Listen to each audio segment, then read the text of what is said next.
Hi, my name is Carlos Salcedo. God has set me apart to give my testimony today. Who Carlos Salcedo was before getting close to God was a drug addict, an alcoholic, and a gang member. I remember when I was growing up, I was in a household where there's a lot of violence, and I believe that caused me to struggle with self. I drank, and I used drugs, and I hung out with the hood, my homies. Took that for a life instead of what I should have done. And I know that I had good grades in school when I was a kid and all that stuff, and I should have followed through with that. But I allowed myself to just dive deep into that world of sin. And I know that I destroyed a lot of things that could have been, and I destroyed a lot of lives. Along with that, I went into things like Satanism and black magic and stuff like that.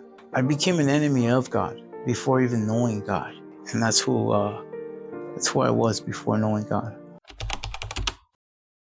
My childhood, it was rough. I grew up in a household, like I said, my family, my dad, he was very violent.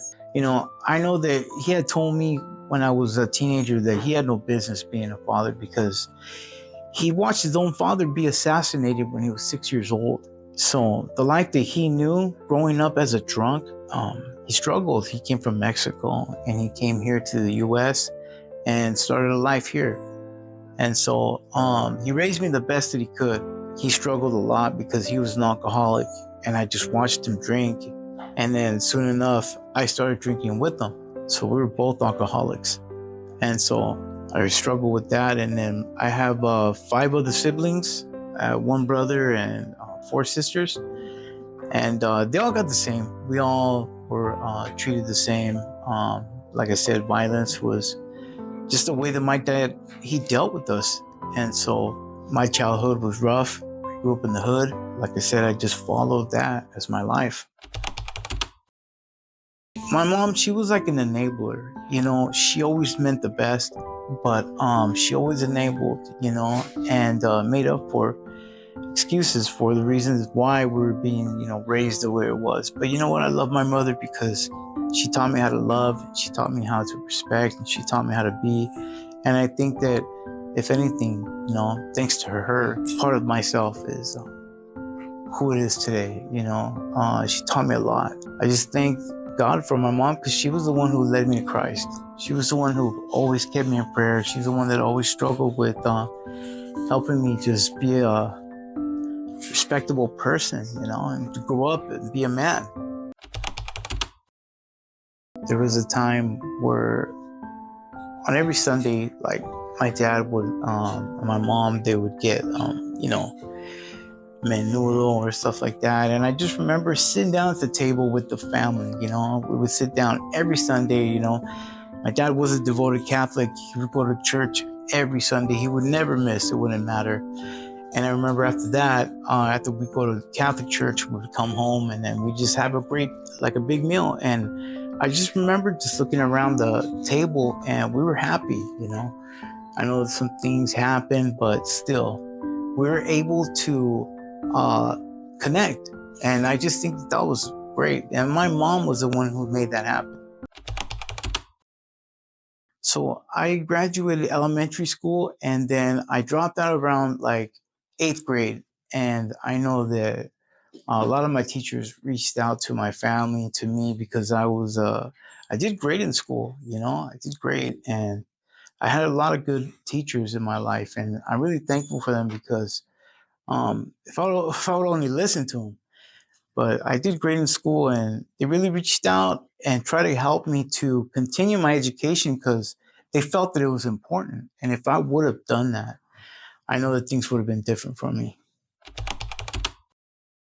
So when I ran away when I was 12 years old because of the violence, and I ended up living with one of my best friends, and his whole family, his whole household, everyone got high, So they were smoking pot, they were drinking, doing meth, heroin.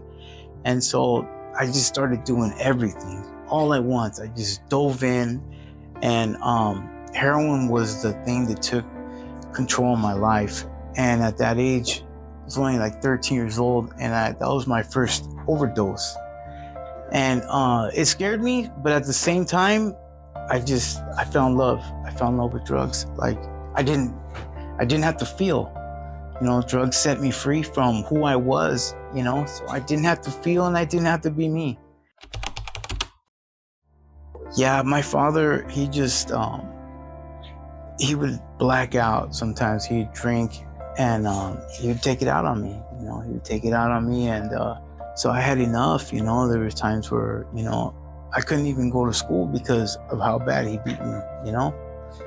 And I just got tired of that. I got tired of just being my father's punching bag. Mainly me, he was always upset with me because I always had something to say, or I would try to correct things, or I'd try to understand why, So he always directed the violence towards me because of who I was, and I always try to protect and defend other people in my family. And I think that that's probably what set my father off the most. Oh, I remember when I was I think I was 6 years old. I was running outside, playing barefoot with my friends. And I remember he came home and he seen me. He grabbed me, he dragged me into the house, and he burned my feet, And so he burned my feet to teach me a lesson, because he always wanted me to wear shoes, So he was in the military when he was younger. And so he had this military type of way, I had to follow rules with him. Rules were important. And if I didn't, he'd beat it into me, even paying attention, doing things right. If I didn't do something right, he would beat me. And then so, in my mind, I had to do things correctly. I had to do things. So some type of OCD was built in my mind, just going through this trauma with him. Lots of things that he did traumatize me. I remember that I seen my dad start fights, on the street, and he was drunk, and he was a little dude, but he was strong, and when I would see that, I thought, that's what I want to be. You know what I mean? I wanted to be that guy. He would start fights and win, and I looked up to him, even though he did things to me. I don't hold no resentment towards him. I still love him. That's my dad. But I don't know. Something just told me that, that was strength. Even though he used a lot of violence towards me, it was having strength. So I'm 13 years old, and I remember I was living with my friend, and then it was a normal day at his house, and I went to the restroom, and then I guess his uncle had left some heroin behind, and I found it. Well, I didn't know how to use it, right? So I just ate it, and I ate it, and I didn't know how much it would take.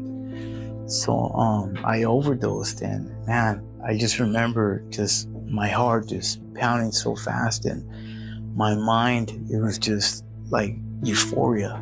I couldn't even think correctly, and I just woke up in the hospital. And then, my friends came, and they were there. His family was there, and they were scared, you know what I mean? Because they had now become my family, They took me in, so, I was one of them. And so it was really scary because they didn't know if I was going to make it or not, And I was young, I guess I swallowed 2 grams. So that should have killed, I don't know, 3 horses, And so I survived. I survived that day.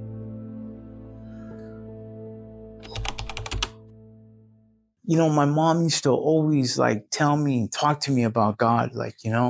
She used to always tell me not to worry, just to give all these things, over to Christ, give it over to God. And so I always imagine it was just I don't know. I didn't know if he was real. I don't know if he would want me. I didn't know if he, could hear me.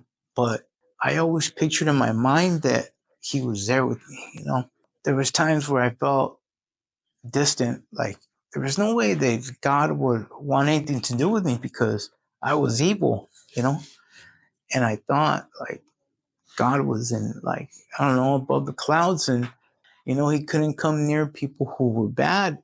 I didn't like my emotions. I didn't like dealing with happiness. I didn't like dealing with sadness. I didn't like dealing with any of it, you know? I just always wanted to just feel high. And feeling high helped me to not deal with emotions, you know? I'm not good with them. I never have been, you know? I just always thought that in my life, I was never going to stop using and I was never going to stop drinking. And that was all it was going to be. And I just thought there was no hope. There was no way. So after that, I was just being a gang member, going through things and proving myself, going out there, fighting, everybody was my enemy. So there wasn't no good times where I could just go into anyone's neighborhood and not have to worry about it. I went into any neighborhood and they were my enemies, so I already knew what time it was, and I got into a lot of fights. I've been arrested a lot of times for being in the wrong place, wrong time, and I was in and out of juvenile hall as a kid.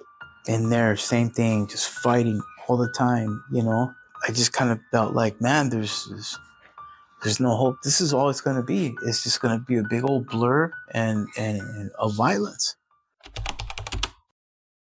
I remember when I was 14 years old, I was attacked. Well, it was a gang thing, and I got stabbed in the side of my head. And these guys rushed in this van, and I remember I was on my bike and I tried to get out the way, and I jumped out of the way, and then one of the persons stabbed me, and he stabbed me with an ice pick on the side of my head.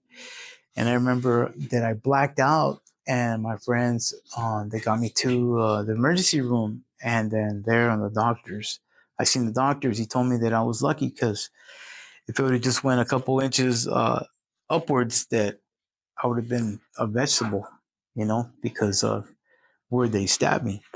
And so, I mean, I expected that stuff to happen. This is the life. You know what I mean? I'm not I hold it against him because I knew that this is what it was about. Anytime I struck, I expected I'm either you're going to get arrested for it, do life. And that's what it was. I knew that it came with this. So anytime I was in like jail and juvenile hall, I just studied. I went to school. I went to school and I tried to achieve things. I did ROP classes. I learned how to do computers and stuff like that. Like I learned how to use, um, basic, computer skills and office skills and anything the ROP classes that they had in there. I would reach out and I would try to like learn things. And I remember when I was in prison, I got certified an auto body mechanic, and I know how to work in hospitals, like as a in janitorial. I can clean ER rooms and stuff like that. So I got a lot of certifications while I was incarcerated and stuff like that because I try to take advantage of the time. I went to college. I got my GED while I was in there. I did a lot of good, just like I did a lot of bad. I was only supposed to do 5 years, for a robbery that I did. I ended up, going to court for years for attempted murder. It was bad because I just looked at it and I just said, man, this is going to be it for the rest of my life. I was just going to rot inside prison until I beat my court case. For years I went to court until I beat my court case. But at the same time, I knew that that was God. When I was 19, I went into this program and I accepted the Lord. I really didn't understand it. I read the Bible and I really didn't get it. I memorized verses. I knew what it said. I understood what, some of the things were being said, but I never really got it till after, I would say around 2019, when I was doing this long prison sentence. At that time, I was a Satanist. I had given up on God and I went to, Satan and all this witchcraft and black magic, and I studied it, because I wanted to understand it. But it interrupted because God wouldn't let it. God wouldn't let that like take control of my life, And God made his way through. And just the fact that he went out of his way to show me, to allow me to feel who he was and who he is. That's what really allowed me to wake up and accept him. He came into my life with power, with strength, and he allowed me to know that he loved me. Today, God is more closer to me than anything. Before, I used to think that he was far away. He was, an imagination. Now I know that he is with me. I gave my life to the Lord. I rededicated my life to the Lord around when I said 2019. I gave it all. The Word of God says to make yourself a living sacrifice. Truly, that's what I did. Just give it all to him. Before, I wouldn't listen. I wouldn't listen to anybody. I wouldn't listen to my pastor. I wouldn't listen to nobody. I just thought that I knew what I was doing. But now, I listen to him. I listen to good people. I listen to positive people. And I listen to the Lord. Before, I used to be a real, a violent idiot, and now I just look at situations and things that happen, and I could just plan my next step. And it doesn't involve with violence, it doesn't involve having a bad attitude. There's times when I'm angry, and I am, I get upset, but the Word of God says, don't go throughout the day, being angry like that, or don't sin, be angry, but don't sin. I know not to. I know not to sin while I'm angry. I know not to do the things that used to be. So today, I'm a recovering addict. I got close to 3 years. I've been in a program. I still treat myself like I'm in a program. That's the difference between the old me. I would just give up. After it was done, it was done. I treat things now like it's not over, And so I'm a recovering addict, and I'm a manager of the second time store. And so these are just opportunities that I've been given, and I take it, one day at a time. And, I feel like I'm achieving, you know what I mean? I'm not a loser. I'm not the guy that just gave up and just went to jail because that was my life, or that was gonna be it. No, I make choices today that help me, you know what I mean? They help others, and I'm just happy, and I'm glad, and I'm really proud of who I am today. We're a family. We're a family, all of us here, well, not all of us, but most of us here are recovering addicts. We're all Christian, There are some people who may not have made that choice yet, but we're hoping that they would make that choice, and we're encouraging them to make that choice. But we come here and, we program. Even though we work, even though we do things, business wise, we help the community understand that this is a place where they can come, you know what I mean? And they're safe, and they could buy here, and they can find the things that they need, and they're happy, A lot of them come and they know us by name. We know them by name. And it's just a great experience because, yeah, it's a business, and yeah, it's a company, but it's great. It's God's company, regardless of all of this, it all belongs to God, and it's all his making, and it's all his plan. He brought us all together because that's his plan. You know what I mean? And so I just want to encourage you to stop by, check us out, and, you always find something that you're looking for.